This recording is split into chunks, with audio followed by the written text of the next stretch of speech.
upstairs up in the auditorium. You sit there and you be quiet. And then and things were sure different then. Guys, when they would pray, you had to raise your arm and say prayer. Oh. Just like the closing prayer?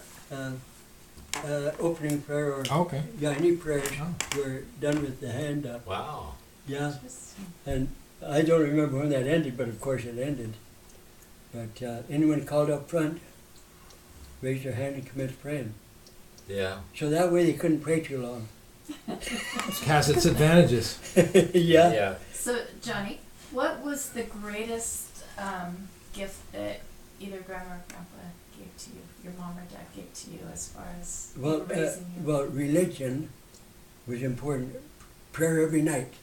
Family prayer every night together.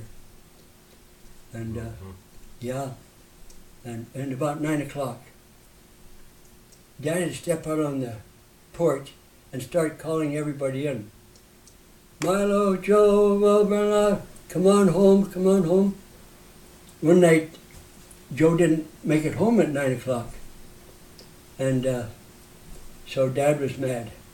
That's being disobedient. He wasn't there. So he heard Joe coming up the cinder walk, and he burst open the door, and out he went to nail Joe. Joe took off and out running. So Joe didn't even dare come home then.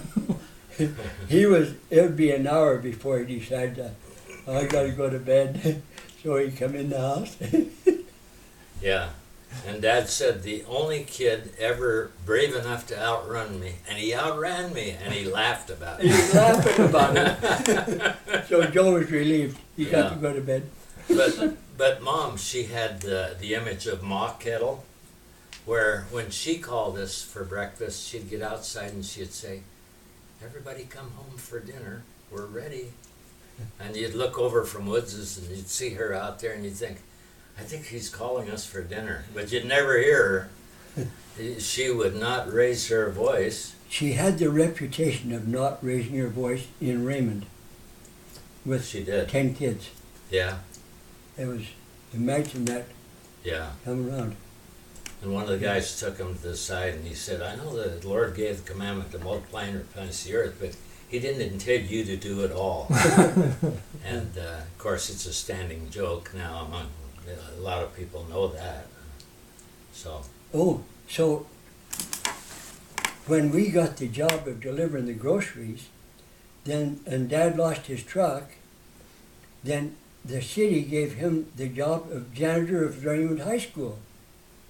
And with 4 kids, Milo didn't stick around to, Milo decided to get away from home. He put himself through high school, university and stuff.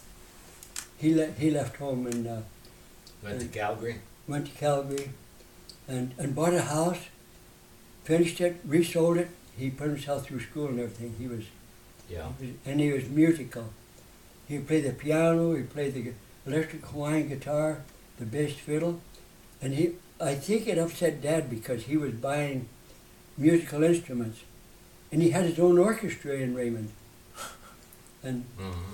yeah. So anyway, they give Dad the job of janitor of the Raymond High School, $50 a month. So the groceries being paid for $50 a month from Stone Service Store, got $50 worth of groceries, and that was good. And then $50 there, and we were living on it. And soup and macaroni and cheese and certain menu through the week, you know. And when he worked there, he learned to fire a boiler, Alberta weather, Oh, and he would take the coal, and there'd be a clinker there, and he would just sprinkle a little bit of coal on that, and that place was always really comfortable.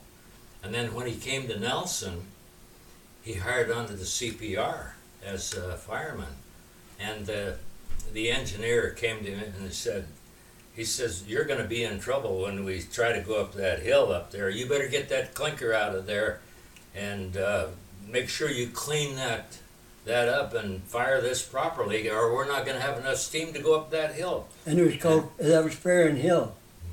And it's not far out of Nelson where it would start to climb and need all the fire they could get, Mm-hmm. all the steam. And Dad said, "Don't worry about steam. You're going to have more steam than you can use." And he'd sprinkle a little more on there. And the engineer was so impressed with how he fired that boiler that he wanted to keep him. But I think he was non-union or something. I don't know. For some reason, they had to let him go. Well, there's where Dad had a little problem. He wanted a raise in pay because he was good, Oh, I see. and they wouldn't give him a raise in pay. Oh, And I think they were going to give him a nickel an hour or something.